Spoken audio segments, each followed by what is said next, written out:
El amanecer llegó teñido de rojo, como si el cielo hubiera decidido llorar sangre por la tierra conquistada. Lucila, con las manos atadas y la frente herida, observó por última vez los restos de su aldea. Las chozas derrumbadas aún humeaban. Los campos que antes eran verdes se habían convertido en una alfombra de ceniza, y los cuerpos, mejor no mirarlos. Pero ella los vio todos. Cada uno un recordatorio de que Roma no solo vencía, aplastaba. No lloró, no porque fuera fuerte, sino porque estaba vacía. La columna de prisioneros comenzó a avanzar, con el sonido constante de las cadenas arrastrándose por la tierra. Lucila sintió el hierro frío en sus muñecas y el peso invisible del destino que se le imponía. Las mujeres que caminaban junto a ella no hablaban. Algunas rezaban en voz baja a dioses que Roma no reconocía, otras solo respiraban, como si sobrevivir un paso más fuera su único acto de rebeldía. Durante los días de marcha, escuchó fragmentos de historias, rumores de minas, de burdeles, de rituales violentos realizados para complacer a los generales, pero había un nombre, repetido en susurros temblorosos, que provocaba un silencio inmediato cada vez que aparecía. El Coliseo. Cuando finalmente se acercaron a Roma, Lucila sintió que estaba entrando en otro mundo. Ahí no existía la compasión. Ahí, la vida tenía valor solo cuando servía al espectáculo. El aire olía a especias, sudor, animales y humo. Las calles rebosaban de actividad, comerciantes gritando, legionarios marchando, aristócratas observando desde litters adornados con oro. Nadie miraba a los prisioneros. No hacía falta, todos sabían su destino. Y entonces apareció ante ella el Coliseo, la bestia de piedra. Era gigantesco, más vasto que cualquier montaña que ella hubiera visto. Sus muros parecían latir acompañando la respiración de Roma, y el eco que escapaba por sus túneles sonaba como un quejido eterno. Miles de gradas, cientos de puertas, decenas de niveles y cada ladrillo impregnado de violencia y gloria. Lucila sintió que el alma se le congelaba. No era miedo lo que la invadía, sino una sensación extraña, como si estuviera frente a algo que no debía existir. Los guardias la separaron, clasificando a cada prisionera como si fueran ganado. Cuando empujaron a Lucila hacia la entrada inferior del Coliseo, el aire cambió. Se volvió más húmedo, más denso. El aroma metálico del hierro oxidado se mezclaba con el hedor de cuerpos encerrados, y en medio de esa penumbra escuchó algo nuevo. El leve murmullo de voces rotas, el ruido de cadenas chocando con piedra, y un lamento profundo que no parecía humano. «Adelante», gruñó un guardia. La llevaron por un corredor estrecho cuya luz se filtraba apenas por grietas en el techo. El suelo estaba manchado de colores que prefería no descifrar.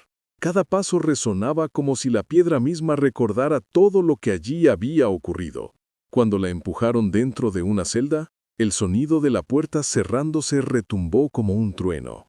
Lucila quedó sola en la oscuridad con el corazón batiéndole entre los dientes. O eso creyó, porque desde la celda contigua, una respiración áspera interrumpió su silencio. «No duermas», dijo una voz grave. «Aquí nadie duerme la primera noche». Lucila se tensó. ¿Quién eres?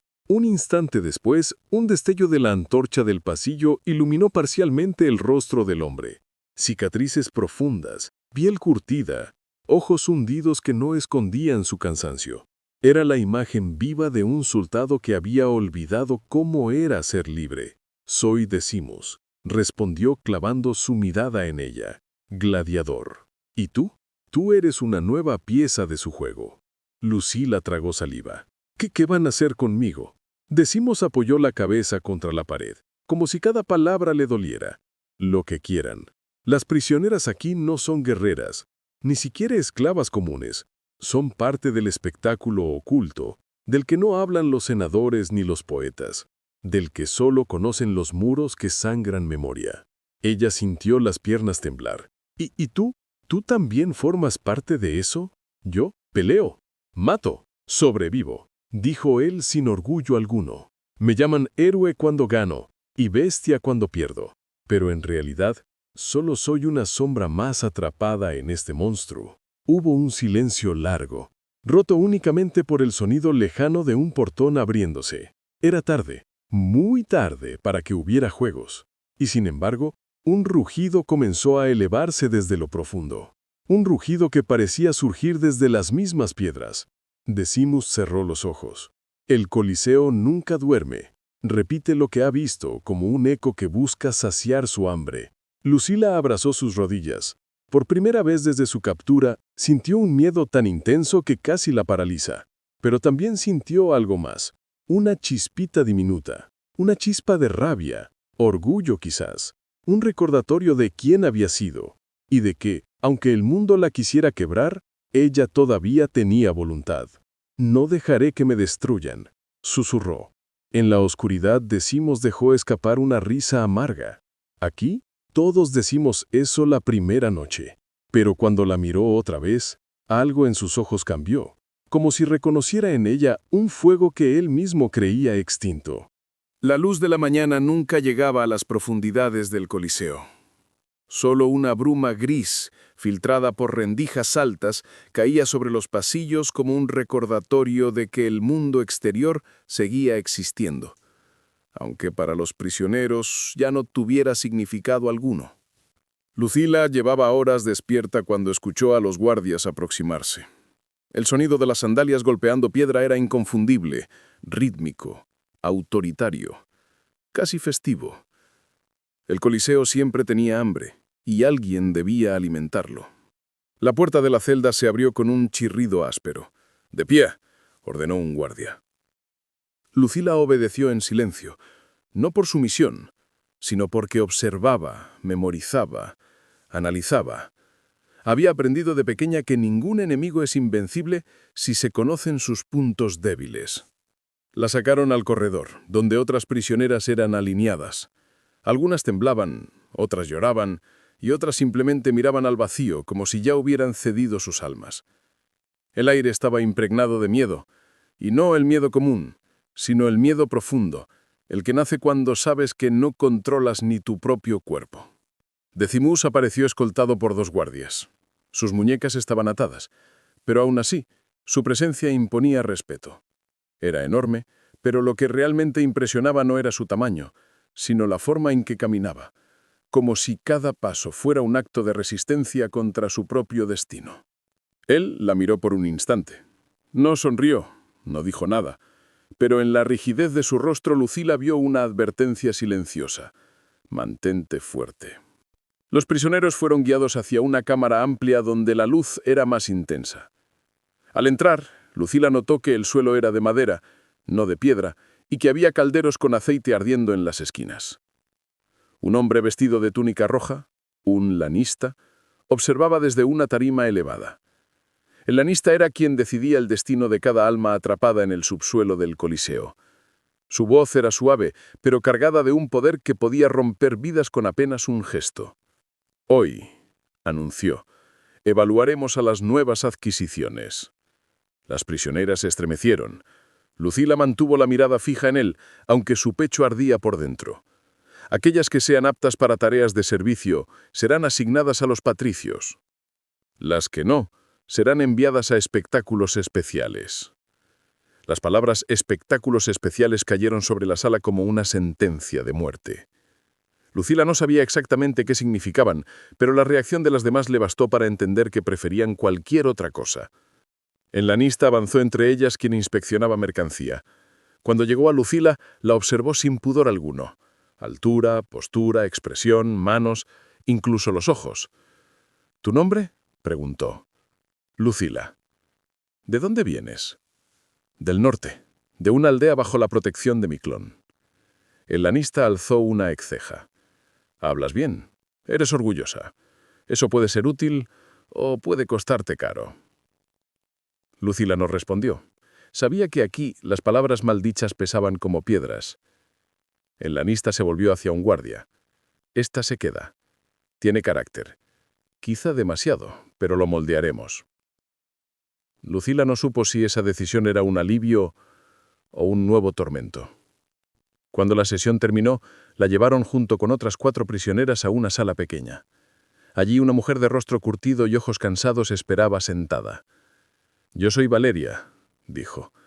«Aquí sobrevivirás si aprendes 3 cosas: callar, obedecer y no confiar en nadie». «¿Ni siquiera en ti?», preguntó una de las prisioneras. Valeria soltó una risa amarga. «Especialmente en mí». Lucila comprendió que la mujer no buscaba ser cruel, buscaba ser sincera, y en un lugar como ese, la sinceridad era un lujo.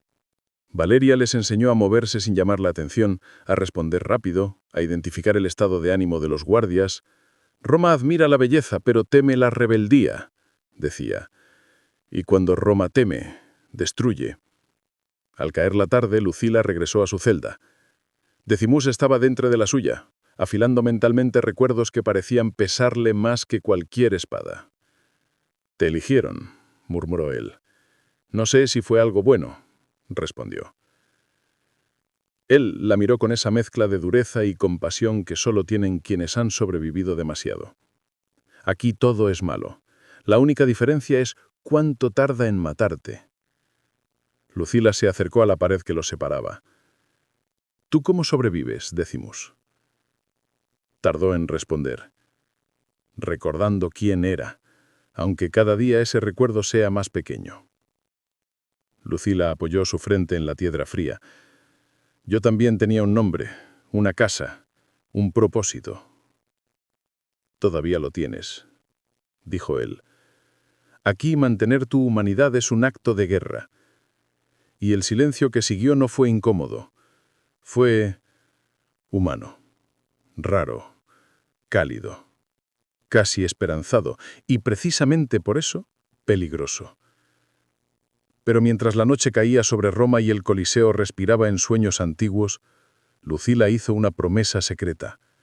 No sería un objeto, no sería una sombra, sería una llama, una que incluso Roma tendría que mirar. Y esa llama, aunque todavía pequeña, había empezado a encender algo más en aquellos túneles. Un eco de resistencia. El día comenzó sin aviso, sin luz, sin un respiro. En el Coliseo, el amanecer no llegaba como una caricia, sino como una orden.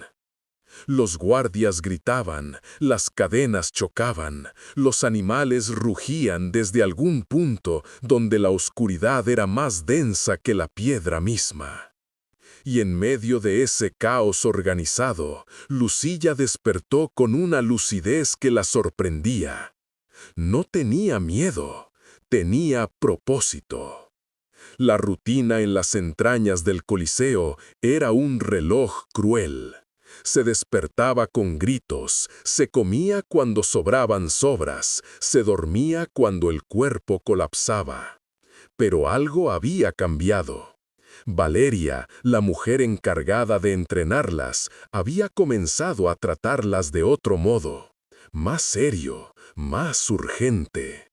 «Escuchen», dijo aquella mañana, cerrando la puerta para evitar que los guardias oyeran.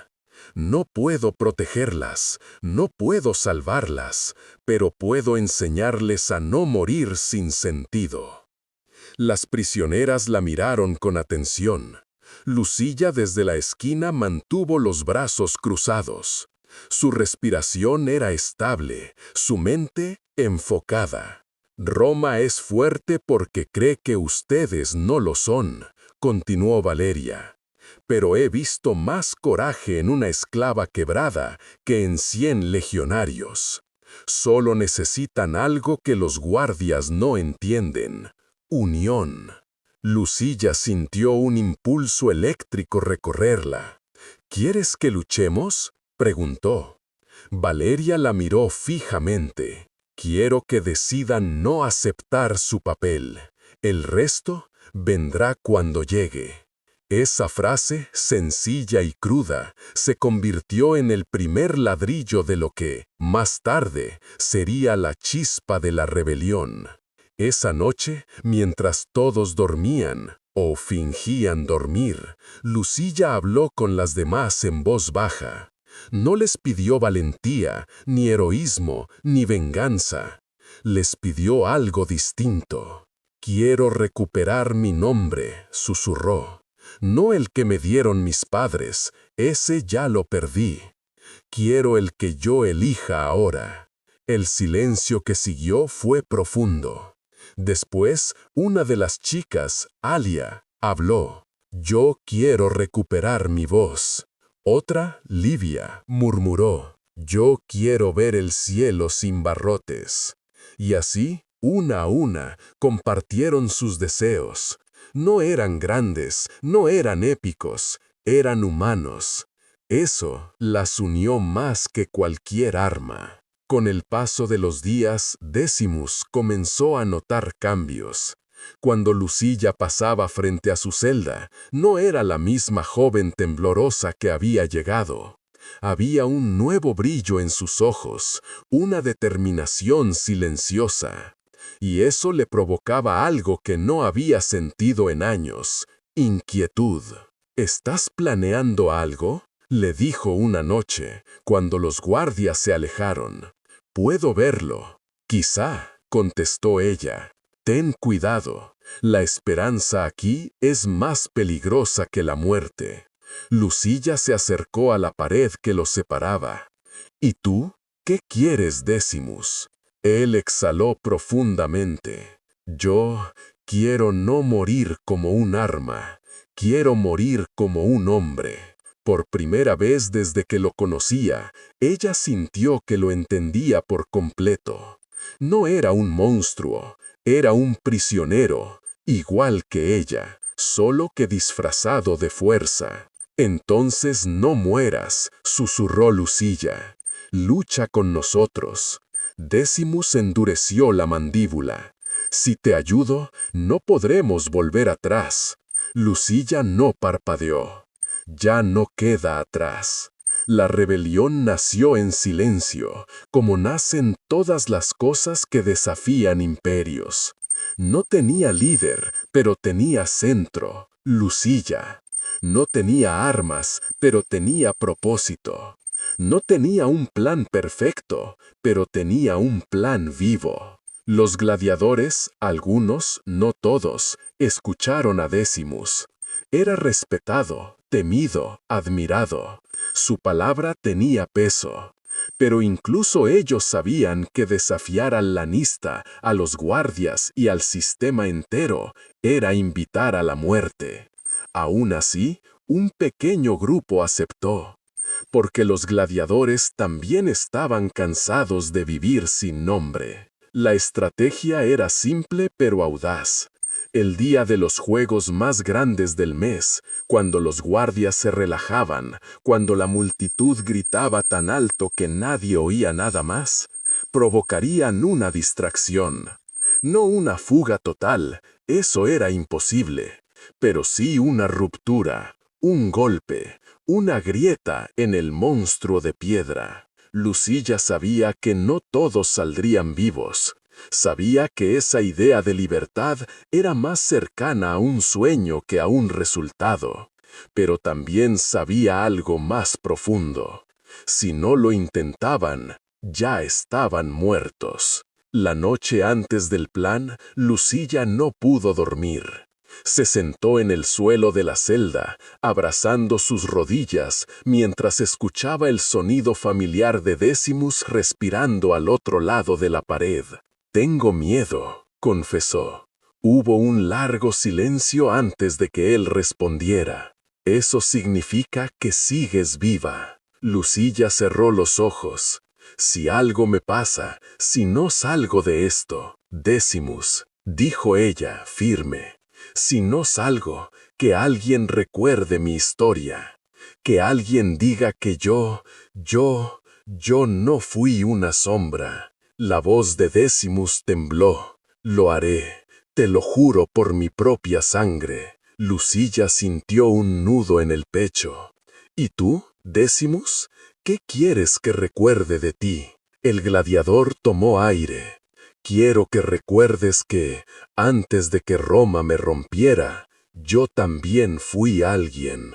En ese momento, el silencio entre ellos ya no fue una barrera, fue un puente hecho de dolor, esperanza y propósito compartido. Las horas siguientes fueron las últimas de calma. En los túneles del Coliseo, donde miles habían muerto sin ser recordados, un pequeño grupo de almas heridas se preparaba para desafiar al imperio más poderoso del mundo. Lucilla apretó los puños. No era una guerrera, no tenía entrenamiento, no tenía armas, pero tenía algo que Roma jamás podría arrebatarle: la convicción de que, incluso una prisionera, puede incendiar la historia. Y esa convicción era más peligrosa que cualquier espada. El amanecer llegó sin gloria. Una luz pálida, casi avergonzada, descendía sobre las piedras del Coliseo, como si incluso el sol temiera iluminar aquello que Roma ocultaba bajo capas de mármol, discursos y estatuas triunfales. El aire cargado de ceniza y humo hacía arder la garganta de Sabina mientras era empujada a través de los pasillos internos del anfiteatro, los mismos donde tantas voces habían sido ahogadas sin dejar rastro. A su lado, Gayo Valerio Maximus caminaba con los puños apretados, las cadenas tirando de sus muñecas. No tenía pánico en los ojos, tenía una calma feroz, la de quien ya ha aceptado que la muerte, si llega, llegará en sus propios términos. Y eso, justamente eso, era lo que Roma más temía. Los guardias los separaron con violencia antes de llegar a la arena, empujando a Sabina hacia un corredor lateral. Ella tropezó, cayó sobre las rodillas y escuchó un portón levantarse a su espalda. El sonido metálico resonó como un veredicto eterno. «No lo harán», susurró, tratando de convencerse. «No lo matarán así, no otra vez, no por mí». Pero el Coliseo no respondía. El Coliseo nunca respondía, solo observaba. Cuando Sabina emergió finalmente a la vista de la arena, el rugido del público la golpeó con una fuerza casi física. Miles de rostros la miraban desde arriba, algunos excitados, otros indiferentes, otros demasiado acostumbrados a la violencia para recordar que lo que contemplaban eran seres humanos. Los gritos se mezclaban con el olor a sangre seca, el polvo en el aire y la vibración que recorría el suelo cada vez que un gladiador golpeaba su arma contra el escudo. Y entonces lo vio. Gayo estaba en el centro, solo, sin armadura completa, sin escudo, con una espada corta que parecía más un insulto que un arma. De pie frente a él, 3 secutores, los cazadores de gladiadores rebeldes, hombres criados para obedecer, para matar, para demostrar que nadie podía desafiar la maquinaria del imperio. Gayo levantó la mirada hacia Sabina. No necesitó hablar. Su gesto decía todo. Hasta el final. Ella sintió cómo su pecho se comprimía en un dolor imposible. Por un instante deseó cerrar los ojos, pero no podía. No ahora. No cuando él estaba allí por ella. El combate comenzó con una brutalidad repentina. El primer secutor embistió con el escudo. Gayo esquivó por milímetros, su cuerpo moviéndose con la memoria de cientos de batallas y cicatrices. Contraatacó, rápido, certero, abriendo un corte en el muslo del enemigo. El público rugió. El segundo secutor lo atacó por la espalda, pero Gayo giró con una gracia desesperada, bloqueando con el antebrazo y aprovechando el impulso para golpearle la mandíbula con el pomo de la espada. Se escuchó un crujido, caída inmediata. El tercer secutor dudó. Se notaba. Gallo era un animal acorralado, pero también un hombre que ya no tenía nada que perder. «Maximus», gritaron algunas voces en la multitud. El nombre que Roma le había dado, el nombre que Roma estaba a punto de destruir.